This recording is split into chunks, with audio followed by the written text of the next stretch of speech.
March of 2025. A lot of crazy going on in the world today, especially here in America with government and all the changes that are going on. I've spent the last year or so working my way through a reread of the Bible, trying to go end to end. I've been in the Old Testament, still there. What's interesting about reading the Old Testament, as I read it, it dawns on me the comparisons and similarities between what was going on thousands of years ago in the Old Testament to some of what is happening today. There's a repetitive nature to the Israelites being told to do something, not doing it, getting smacked down to try to redirect them and put them back in the right way. And it's almost, and it really is the relationship between a parent and child, between a father and son, in terms of God loves his people and a father loves his son.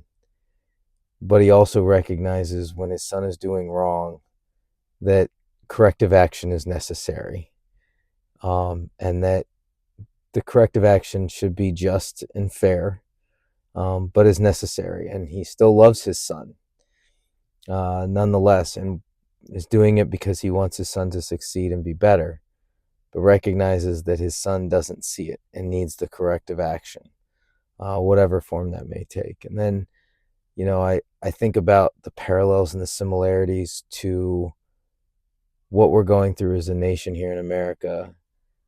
A lot of ways, America has been blessed by God.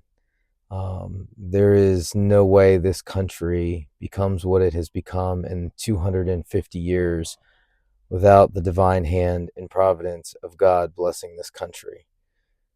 Be it a covenant that was formed with the founders, that the founders sought to create with God in the days of the founding, or the covenant that was reaffirmed after the Civil War by Abraham Lincoln, as we came out of that tumult. And we are where we are today, and yet we find ourselves a gluttonous nation, an idol nation, a nation worshiping idols. I'm certainly guilty of it. We all are. I think about my idols in my life and the ones that I need to get rid of, which, quite frankly, is the one thing that ticks God off probably more than anything else, is when you worship an idol instead of worshiping God.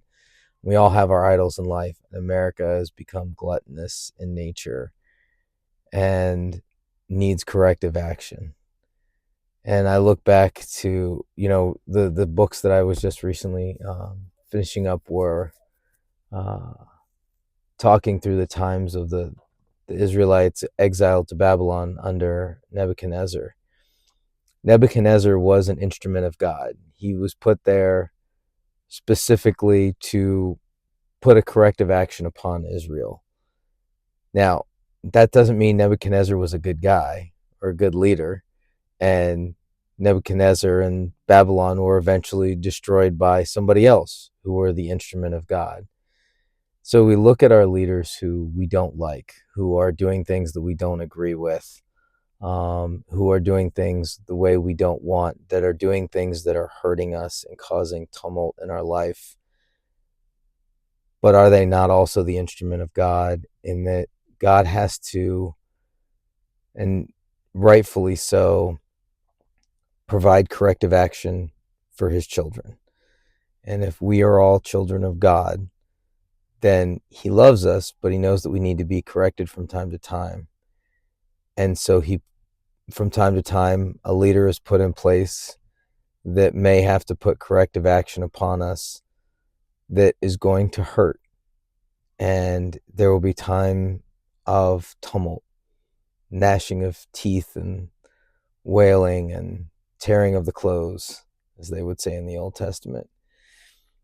And it hurts, and it's going to hurt a lot of us. It might even hurt me. It's kind of is, maybe in some ways, but that doesn't make it wrong. Sometimes you need the pain in your life, you need the corrective action in your life to redirect to what you're supposed to be focused on, which is the glory of God. And so it's just interesting reading this, of the way the media portrays our current president here in March of 25, and his evil nature. And I by no means defend him as being this great guy. I wouldn't do that. But are the actions that he is choosing to take not the very actions that God himself may think are necessary for this nation to take as a corrective action so that we can get back on the right track to where we need to be? The Israelites were taken out of Israel because they needed to be corrected, and they were taken to Babylon in exile, and they suffered. And it was a corrective action. And in the end, what did God do? He returned them to Israel and Judea once the corrective action had worked. And then, like so many things in history, repeat ourselves. You forget the lessons that you've learned, and that happens over generations. So there's definitely some parallels, I think, that can be found there that are quite interesting. That it hurts, it stinks to go through some of the pains that we're facing right now, but those pains very well may be necessary to put us back on the correct course. And if it requires a sacrifice of people, maybe even myself and my family in some ways, but it's for the betterment of what God's will is supposed to be, if it helps correct us back, then maybe it's worth it. Sometimes you need a good spanking in life to get your head redirected back around to where it's supposed to be, to doing the right thing. So maybe something to think about as we go through this time of tumult and uncertainty and strife and struggle. Maybe there's a reason for it. Maybe just maybe we need a corrective action. Or I could be wrong. What do I know? I'm just one guy just trying to make it through, do the best that he can, raising his kids, living the life, trying to do the right thing, failing off at it quite often, doing what I can. This has been The Godfather. I'm out.